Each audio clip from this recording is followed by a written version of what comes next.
I'll be honest, I absolutely love and adore this song. What's good, everybody? Yoshi McCloud here. And we're going to be getting probably not huge, but decent sized Let's Play project on my channel. So we're going to be playing through Kingdom Hearts Final Mix. This is one of my favorite games of all time. And yeah, I actually have like a lot of really good memories of this. My intent is for this to be a pretty close to fully encompassing playthrough of the game. We're going to talk about as many things as possible about it. I have some glitches I want to show off at points in the game. We're going to go through like how to handle a lot of the bosses, as well as going over how to get most, if not all, of the trophies in the game. So before we get started, I want to take a moment. I want to talk about the 3 difficulty levels of the game. We're going to be playing through on proud mode. So I'm actually going to set my settings, and while the opening cutscene is playing, I'm actually going to talk over it while I talk about the difficulty levels. So you might go, oh, but what about the opening cutscene? We kind of want to watch it. I will apologize. This opening cutscene plays the song Simple and Clean, which is one of my favorite songs from a video game. But Simple and Clean is this song that has this weird effect of being heavily copyrighted to death. So, I will still let it play, but I'm kind of lowering the volume on it, and I'm going to hope that me talking over the song won't be, or better put, me talking over the song will be enough so that the copyright flags don't come after me. But I digress. So, this game offers 3 difficulty levels to play on: beginner mode, standard mode, and proud mode. Although I do believe standard mode in this game is just called Final Mix. But that's fine. Okay, so post-commentary Tim popping in here real quick, because when I actually recorded this, I had some wrong information. So let's take a moment to get the correct information out there. So the 3 difficulty modes, the actual difference between them is when you play beginner mode, you actually begin with a handful of extra items and equipment. This includes a ribbon, which is a very good defensive item, the experience necklace, 8 power-ups, 8 defense up, and 4 AP ups. Power-ups and defense ups do exactly what you think they do, and AP ups increase our ability points, which we'll talk about later on. The final mix mode, also known as standard mode, is basically just beginner mode without those specific items, as well as when we get to a certain point of the game, we actually take double damage, but that's not the normal running around playing as Sora stuff. And proud mode, the big difference is enemies deal double damage. It's kind of terrifying sometimes with how much more damage enemies deal. There are other differences between these difficulty levels, but these are like the main big ones that actually matter most of the time. I just wanted to get that correct information out there real quick. But I digress. We're actually about to get into the game because the lovely song of Simple and Clean is almost over already, which I'm actually impressed. I actually didn't think I was going to talk through it completely. Yeah, hopefully this last little bit won't be anything too crazy. Enjoy the last little bit of this song.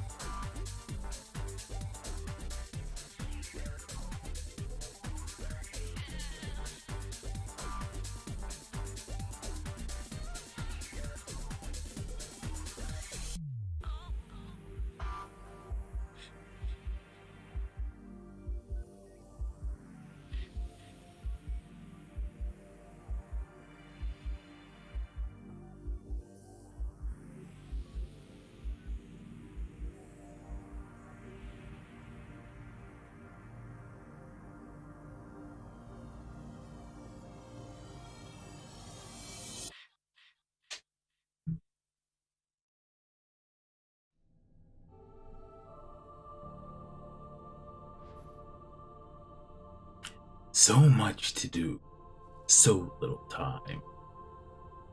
Take your time, don't be afraid. The door is still shut. Now step forward. Can you do it? Alright, so first things first, the game's actually going to teach us how to control. Left control stick is how we move. You can tilt it slightly to walk and tilt it hard to run.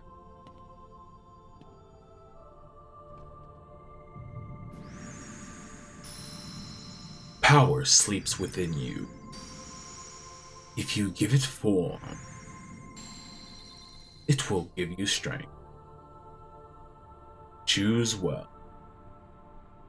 So here is a pretty big choice we have to make also. Circle button is how you jump.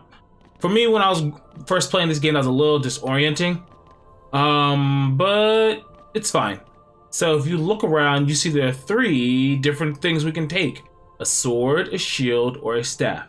So sword, shield, and staff do a couple different things for us. Number 1, they affect the abilities you get as you level up. Note, you will get all the abilities regardless of what you take, but let's say I take the staff, I'll get magic-based abilities early. If I take the sword, I get offensive-based abilities early. If I take the shield, I'll get defensive-based abilities early. It's up to you which playstyle you like the best. In the base PlayStation 2 version of Kingdom Hearts, I really like taking the shield, but the shield's bad in this game. So we're just gonna mosey on over to the staff and take this. The power of the mystic, inner strength, a staff of wonder and ruin. Is this the power you seek? Yes, it is most certainly the power I seek. Your path is set. Now, what will you give up in exchange? So now, here's the second piece of this choice. Depending on what you give up and what you take, this will affect your base stats at the beginning of the game. On screen, I will do my best to kind of put like what your base stats will end up being based on what you take and give up. There are 6 possible outcomes here. This only really affects your base stats. So I'm going to do something a little bit more risky than what I usually do. I'm actually going to give up the shield. Reason being is we're going to lose a little bit of starting defense, but we keep our starting offense, and in the early parts of the game, that offense is super important for us dealing with enemies quickly. So we're going to give up the shield. You've chosen the power of the mystic. You've given up the power of the guardian. Is this the form you choose? Yes. Yes, it most certainly is.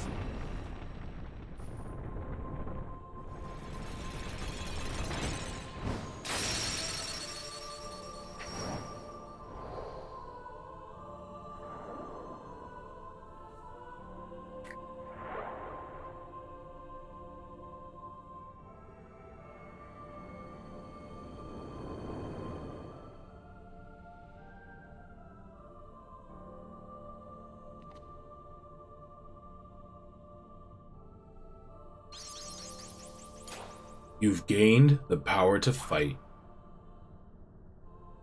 Press X to attack. Alright, you've got it. Use this power to protect yourself and others. So in the bottom right corner, you see a picture of our face, and we see a little green meter. That meter is our health meter. That displays how much HP we have. The little blue bars, that is our magic meter. We can't do anything with our magic yet. If our green health bar runs out, we go to the continue screen because we have died. So I'll actually talk about this right now since it's being brought up. If you go to the continue screen, congratulations, you've failed to get one of the trophies of this game. Trophy, it is called Undefeated, I believe, if I'm remembering correctly. It is never take a game over. When you go to the continue screen, it gives you a choice to continue or load your save file. You can kind of game the Undefeated trophy by just loading a file whenever you die. So long as you don't actually hit the continue button from the continue screen, you're actually fine. And I'll show it to you if we ever see it. I said the blue bar is at MP. This is actually one of the bonuses of taking the staff. You start with an extra bar, although this is completely useless to us for a little while. So it is what it is. There will be times you have to fight. Keep your light burning strong. Alright.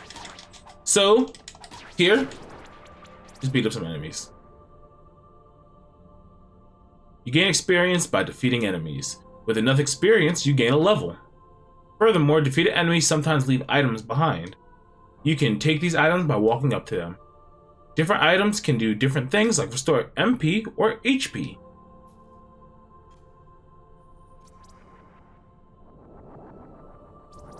behind you. Generally, you'll automatically target your nearest enemy, but you can lock onto a specific enemy by pressing R1. Lock on will appear in the upper left corner of the screen while you're locked onto a target. Locking onto a target limits your actions available to you, especially against other targets. Press R1 again to release the lock on. So by locking on, you will focus fire down a specific target. What the game doesn't tell you is if you're locked onto a target and there's other targets around, you can actually use L2 and R2 to switch targets.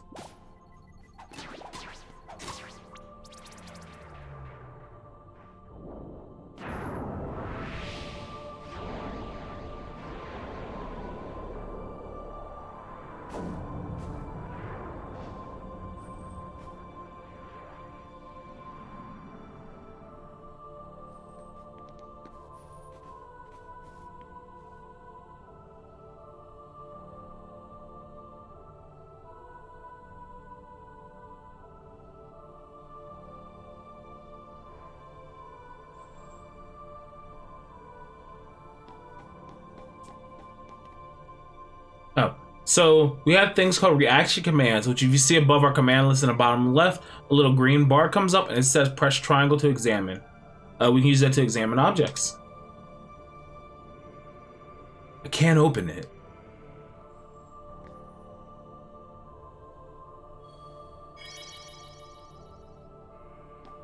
So reaction commands basically allow you to interact with a lot of different objects in the game. I don't know what that said, but it's probably something along those lines.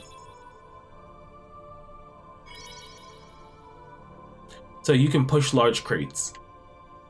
So yes, if you walk into this crate, you gain the ability to push it. That's honestly something that's completely useless in my opinion and almost never gets used. Sometimes destroying objects yield items. You can take these items by walking up to them. So the item came out, we got a potion, our first item. If you look in the bottom left of our command list, the second from the bottom selection, now it says items. When items are equipped, we have to scroll down to there, and pressing X then will activate that menu, allow us to open up the item menu, and then use said item. You can lock on the objects as well as enemies. While locked on, press L2 to switch your focus between available targets. I'll be honest, I feel like that was kind of better. I think it was better explained with the enemies, but that's fine here. As you can see, you can use L2. R2 doesn't do it for some reason. That's weird. You can use L2 to switch between the targets you have available. Right now, the target we care about is this barrel. As you see, when I walk up to it, we get a reaction command. We can lift it up.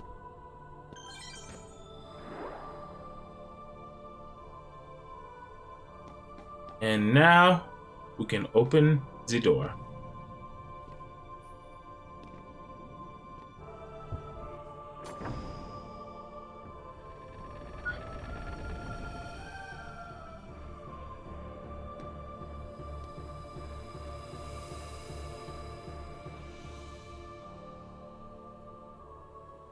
Hold on, the door won't open just yet.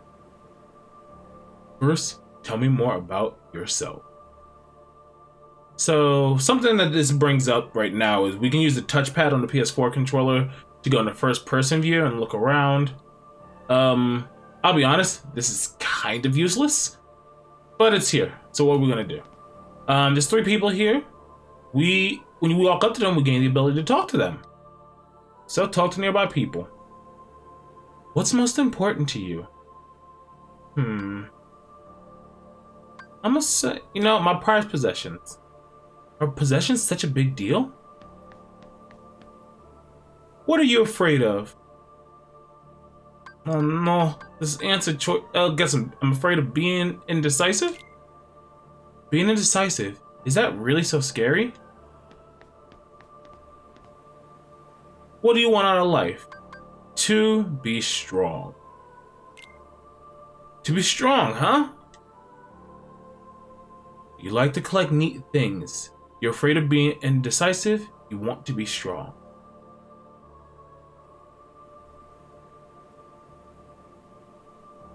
Your adventure begins in the dead of night. The road won't be easy, but a rising sun awaits your journey's end. So before I actually continue past the screen, those 3 questions actually do something very important. Based on your answers, you will get 1 of 3 messages here. You will either hear your journey begins at dawn, your journey begins in the dead of night, or your journey begins at midday. These actually are telling you how your experience will be as you go through the game. The dead of night means that in the beginning, what happens is it takes you longer to level up, but as you get to later parts of the game, your leveling up will be faster. The dawn, it's you level up faster early, but as you get to the later parts of the game, it will take longer. And midday, it's kind of a more gentle curve, kind of consistent, but not quite throughout the game. What actually ends up happening is roughly around level 42 is where these three routes all meet. And then when going past level 42, night ends up being the best route in terms of how long it takes you to level up. You'll hit max level significantly faster if you pick the night experience route. So if you want to get the night route, just answer the bottom choice of every question. Yes, I did this intentionally. For certain types of runs, you do have to take the night route, and I'll actually explain more in a few moments. But this sounds good to me, since night route is what we want, so let's go. The day you will open the door is both far off and very near.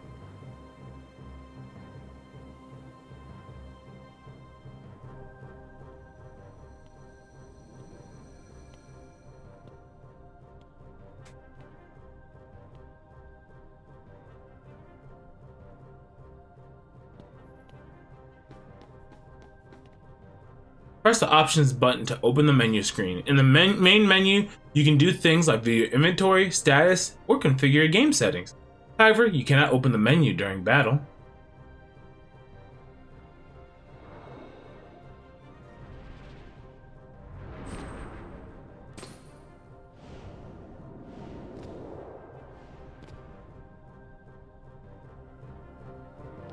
Well, the game just throws into battle immediately, so we cannot open this menu just yet. So we have to fight these enemies here. As you see, when we kill these enemies, a little 1p pops off of them. That's actually how much experience we get for each of these kills. So these are super basic enemies, only give us 1 experience each. If you notice, our attack combo only has 3 hits, right? Oh wait.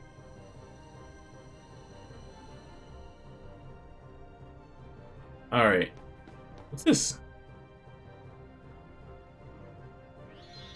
This is a save point. Touch save points to recover HP and MP. Press the triangle button to open the save menu. When the triangle appears, be sure to save your progress before quitting the game. It is a good idea to save often. If anything goes wrong, you can then load your save data and resume from there.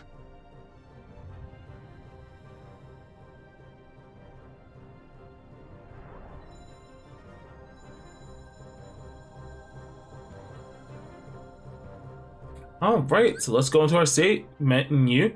We can save the game as it loads all my different save files, as I have dozens of save files. We're gonna go actually up to file 55.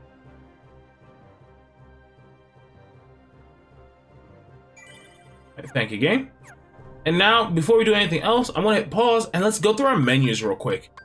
This is the pause menu. We have lots and lots of choices here. Up at the top, we have items. This tells you what's equipped to Sora. Right now, we have just that 1 potion we found earlier, and there's nothing in our stock, unfortunately. Equipment. Sora's equipped with the Dream Rod. We also have accessory slots. So, I'm gonna say this very quickly. There is an achievement in the game. It is called Unchanged Armor. It's whatever Sora begins the game equipped with, you beat the game with that same equipment. This can be a kind of difficult. This can be a bit of a difficult achievement to get. I would suggest if you're going for that one, you play the game on beginner mode and just run through the game with just your base equipment. It's very easy to actually get both the unchanged equipment and the undefeated on beginner mode if you just play that. Abilities. This is what I wanted to show you. EXP 0. We're not going to be equipping this. We're not going to mess with this right now. EXP 0, it makes it so you do not level up. If you say wanted to play the game at level 1, you would have to pick the night experience route, and at this point you would be equipping EXP 0, because if you do not pick the night experience route, you will level up before you get to this point. We'll talk a little bit more about level 1 stuff and XP 0 stuff at a later time. Customize. This does nothing for us right now, so we'll revisit that at a later time. Status, we see that it's 11 experience to our next level. We see our stats. We have 5 strength, 1 defense because we did sacrifice that defense, 3 MP because we took the staff, 18 HP, and 3 AP. Our weapons and accessories, our items we have, abilities learned, etc. But I digress. I did not put on XP 0 by accident. So that being said, that's all I had to say about the menu right now. Let's continue forward.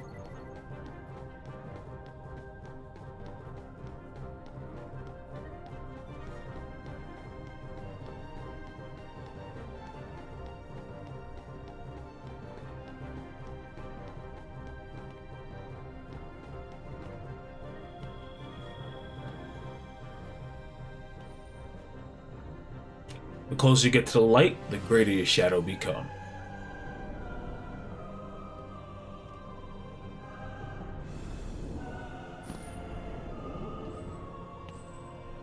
But don't be afraid.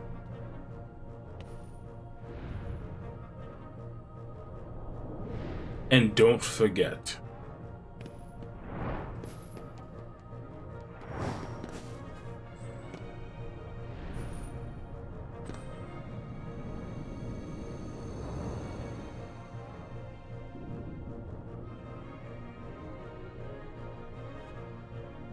Alright, first boss of the game, we have Darkseid. So Darkseid, manifestation of our inner darkness. What you basically want to do is get quick jump combos off on these arms here.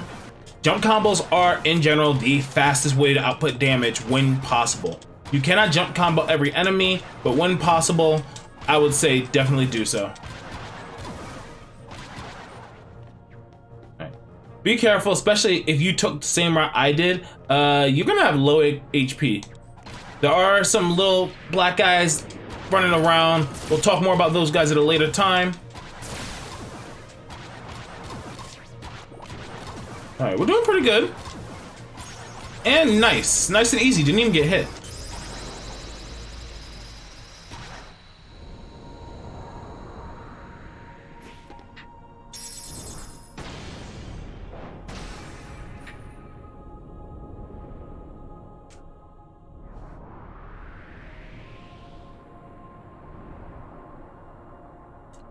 But don't be afraid.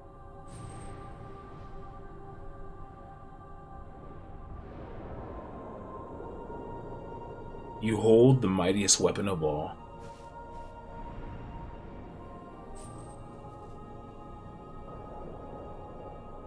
So don't forget.